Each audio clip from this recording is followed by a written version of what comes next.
Now, anyone who knows anything about the English-speaking world knows that our history was made by a great event. In Great Britain, it's called the Evangelical Revival.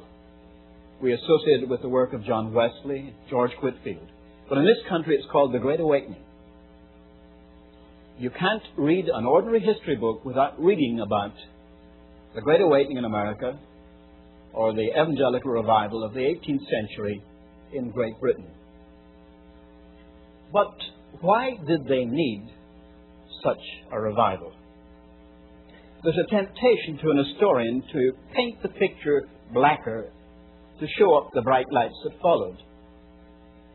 But I want you to understand, before the days of John Wesley, when John Wesley was a boy, when George Whitefield was a boy, conditions in the English-speaking world were utterly deplorable.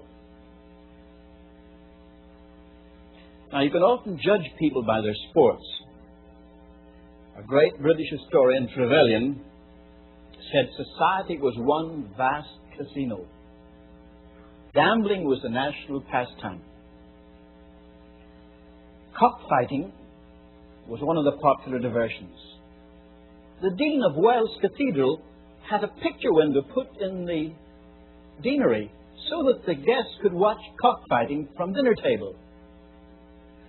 Now you know, of course, that over on the other side of the Atlantic they talk about Britain as John Bull. And they always have a bulldog. Why a bulldog? The bulldog had a retractable lower jaw. They used to use those dogs to bait bulls. Now you know, animals are very sensitive in the nose. They have a stronger sense of smell than we have. In fact, some dogs can't see very far, but they can smell your scent a long way away. But they can be easily hurt. And so these dogs would fasten their teeth in the nose of the bull. This was bull baiting, another popular sport. Boxing was without any gloves. They boxed barehanded.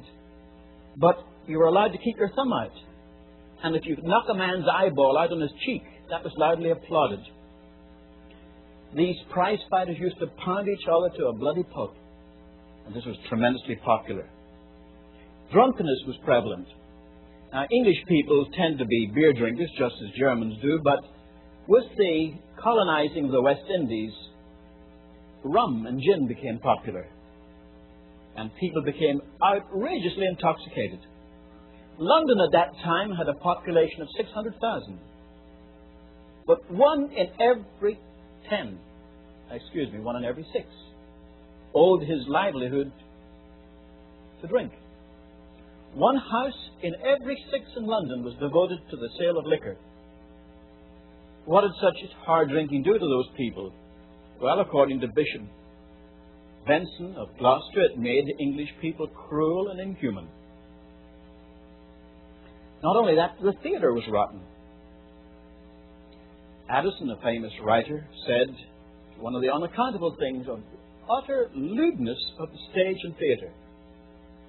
Sidney, another writer, called it coarse, obscene, and scandalous. In fact, the theatre was so filthy that most theatres had a brothel alongside. They used the theatre for titillation, and then they used the brothel for indulgence. The popular novel of the time was rotten. Jeffrey said there was never such a mass of rubbish published. Now, isn't it very interesting? The present wave of pornography in this country began some years ago. Do you remember how it began? It began when a lady, Catherine Windsor, wrote a book called Forever Amber. And this Forever Amber was an historical novel describing the life of this particular period. And of course, that sort of thing becomes popular with the ungodly. And now, there seems to be no limit to what people can publish. Not only that, but at that time, industry was inhuman. Women were used in the coal mines. A woman would wear a belt, a leather belt around her waist with an iron chain fastened at the navel, and the iron chain passed between her legs to a truck, and she crept on hands and knees, dragging trucks of coal. It's interesting, when Parliament finally put a stop to this, they put in horses instead.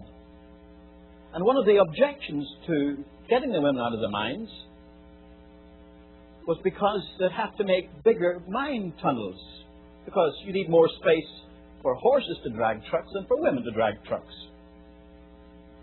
The ships coming from Africa to the Western world were full of helpless slaves. I have seen that series called Roots. It wasn't exaggerated. Not at all. Blacks were packed like sardines, neck to ankle, ankle to neck. These people had never been off the land before. Africans were not seafaring people. They were seasick. They vomited over each other and were hosed down with salt water. That gave them ulcers. And if they couldn't make it, they were thrown overboard. The prisons were cesspools of iniquity. And one of the sports for Saturday afternoon or Sunday afternoon was to watch hangings. Berkeley, for whom Berkeley, California's name, said morality and religion have collapsed to a degree that's been never known in a Christian country. So you could say there was decline everywhere. You know, what were the churches doing? The church had declined too. The church was corrupt.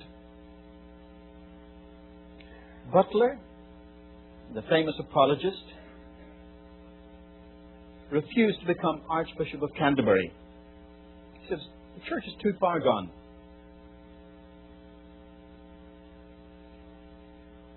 You'll find that godly people, the Puritans, were driven out.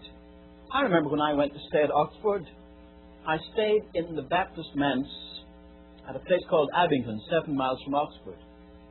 Why was that Baptist church built there? Because Baptists weren't allowed to live within 7 miles of a city. They were persecuted. That's why the Puritans fled the country and came to New England. There was a case where a godly bishop, the Bishop of Chester, rebuked a clergyman for drunkenness. And the surprised clergyman, he'd never been told off before, he said, but sir, I never get drunk on duty. In other words, he was drunk most of the time except at Holy Communion. He said, I have a conscience. I never get drunk at Holy Communion. One of the great unbelievers of the day was Lord Bolingbroke.